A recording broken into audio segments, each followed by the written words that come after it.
Radhe Radhe everyone, welcome to aspirant journey.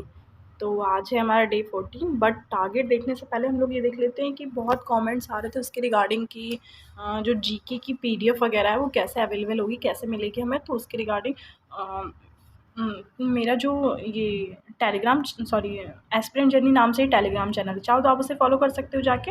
And YouTube channel है जो इसके अबाउट सेक्शन में आप जाएंगे तो अबाउट सेक्शन में जाके आपको लिंक मिलेगा, तो उस लिंक से आप टेलीग्राम चैनल तक पहुंच सकते हो, उसे फॉलो कर लो। एस्पिरेंट जर्नी नेम से सेम ही है, उस पर आपको जीके की पीडीएफ या फिर जो करंट वगैरह के इंपॉर्टेंट हैं पीडीएफ्स या फिर लिंक वगैरह उसी पे मिल जाएंगे। ओके, चलिए अब लेट्स स्टार्ट कर दें कि हमारा टारगेट क्या है। डे 14 का टारगेट है, देख लेते हैं। Wait a second. हाँ जी, तो डे 14 का टारगेट है हमारा, अब ये सब में हेल्पफुल होगा हमारे लिए। आरपीएफ, एसआई, कांस्टेबल, एनटीपीसी वगैरह, मतलब जितने भी ये दिसंबर में या नेक्स्ट 2025 के जनवरी में एग्ज़ाम्स लगे हैं उसमें सब में हेल्पफुल होगा। बिकॉज जीएस, मैथ्स, रीजनिंग ये ऐसे सब्जेक्ट्स हैं जो सब में आपसे पूछे ही जाते हैं। तो ओके, चलिए आज स्टार्ट कर लेते हैं जीके का। स्टार्टिंग में मैंने डाला है, आप देख सकते हो, award sections and international organisations. ठीक है, अवार्ड सेक्शन में आपके सब आ जाएंगे, नोबेल प्राइज़ वगैरह और ये भारत रत्न वगैरह जो भी है, मतलब जितने भी अवार्ड सेक्शन थे, या फिर अभी रिसेंटली करंट का भी टॉपिक हो जाएगा करंट में जितने अवार्ड्स या रिसेंटली जो भी मिले हैं वो भी आप कर सकते हो साथ में। ठीक है, हमने करंट भी ऐड ऑन करते चलना है इसमें। और इंटरनेशनल ऑर्गेनाइजेशंस जितने भी हमारे, जैसे WHO हो गया, WTO हो गया, WMO हो गया, कहाँ पे उनका, और थोड़ा सा ईयर भी अगर आप लर्न कर सके तो बहुत अच्छा होगा, क्योंकि वो पूछ सकते हैं। अब हिस्ट्री में देखिए, आज मैंने कुछ स्पेसिफिक नहीं दिया बट मैंने दिया है 1905 मतलब 1905 से 1930 तक की जितनी भी महत्वपूर्ण घटनाएं थी। लाइक देखिए, 1905 में क्या होता है, हमारा बंगाल डिवीज़न होता है, यानी बंगाल विभाजन।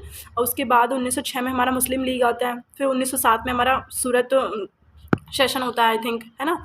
और मतलब उसका इंडियन नेशनल कांग्रेस था 1907। फिर 1908 में कुछ नहीं होता। फिर 1909 में हमारा मार्लियामेंटो आता है। और 10-11 में ऐसे कुछ नहीं है। फिर 1900 इधर आ जाओ, 1915 में महात्मा गांधी जी वापस आते हैं। एंड ऐसे आपको मतलब पूरा रटा होना चाहिए मतलब पूरा रिकॉल होना चाहिए। फिर 1916 में क्या होता है, मतलब हमारा लखनऊ सेशन होता है। और फिर उसके बाद 17 में हमारा चंपारण होता है। फिर 18 में अहमदाबाद, खेड़ा, वो सारी चीज़ें। तो ऐसे करके आपको 1930 तक लर्न करनी है पूरी, क्या क्या कैसे कैसे था, क्यों कितने कितने मेंबर्स थे उसमें, और डेट, उनकी स्पेसिफिक डेट भी लर्न करनी है। तो ठीक है, वो सारी चीज़ें अच्छे से करिएगा।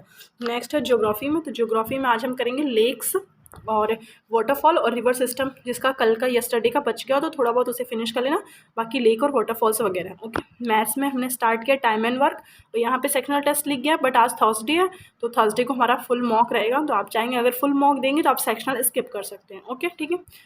नेक्स्ट आ जाता है हमारा रीजनिंग में। तो वही मॉक टेस्ट है, जितना आप मॉक टेस्ट दोगे उससे आपको रियलाइज़ हो जाएगा कि क्या वीक पॉइंट है। अगर अभी भी इवन जितने भी डेज है, अगर इसमें भी अभी रीजनिंग तो ऐसा सब्जेक्ट है, किया जा सकता है। अगर कुछ ऐसे मतलब चैप्टर है, कुछ भी ऐसा है जो आपको नहीं समझ में आ रहा, आपको लग रहा है कि ये मेरा वीक है, तो आप अभी भी उसे कॉन्सेप्ट देखिए यूट्यूब से, एंड देन उसकी प्रैक्टिस करिए, और देन इनफ होगा इतना ही।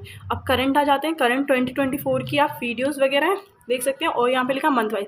जिससे प्रेफर लग रहा है, जिससे लग रहा है कि वो कर सकता है मंथ वाइज, वो मंथ वाइज कर ले। और जिसे लग रहा है कि नहीं मुझे पूरा क्रक्स चाहिए, मैं क्रक्स ही कर पाऊंगा ये कर पाऊंगी, तो वो अपना वो कर ले। ठीक है, अब देखिए करंट के लिए मैंने चैनल बहुत बता रखे हैं। सबसे पहले तो आप उत्कर्ष क्लासेस पे गौरव सर की कर सकते हैं। एंड इंडोलॉगस है, जीके क्रेजी जीके ट्रिक्स है, प्लेलिस्ट वगैरह भी हैं, सारी बनी पड़ी उनकी, तो आप वो कर सकते हैं। ठीक है, और साथ साथ हम लोग पॉलिटी वगैरह कर चुके हैं, और साइंस का भी हम लोग पूरा 1 शॉट फिनिश कर चुके हैं। तो अगर आप उसका भी रिवीजन कर रहे हैं, टाइम मिल रहा है तो ठीक है, अगर नहीं भी टाइम मिल रहा है कोई बात नहीं, फुल मॉक एनालिसिस कर लीजिएगा। ठीक है, ये फुल मॉक है, और फुल मॉक का एनालिसिस डेफिनेटली, अगर आप एनालिसिस नहीं कर रहे हो तो आपका मतलब जितना भी आप करो सब वेस्टफुल है, उसका कोई यूजलेस है, मतलब एक तरह से कह सकते हैं कोई यूज़ ही नहीं होगा। एनालिसिस से आपको ये रियलाइज़ होता है कि अच्छा ये मेरा वीक है, ये स्ट्रॉन्ग है, यहाँ पे ये सिली मिस्टेक्स थी, तो एग्जाम में ही नहीं करनी है। इवन कुछ ना कुछ तो सिली मिस्टेक्स हो जाती हैं, डेफिनेटली ह्यूमन एरर है, बट फिर भी आप उन मतलब एक तरह से ना उनको क्या कहते हैं, मतलब देख पाओगे, सारी चीज़ें कर पाओगे कि हाँ ठीक है ये मिस्टेक्स होती हैं और ये नहीं करती है। ओके, बस इतना ही है। Thank you for watching, thank you so much, keep supporting, keep loving. And अगर किसी की क्वेरी हो तो आप वो भी कमेंट सेक्शन में ड्रॉप कर सकते हो। Okay, again thank you so much.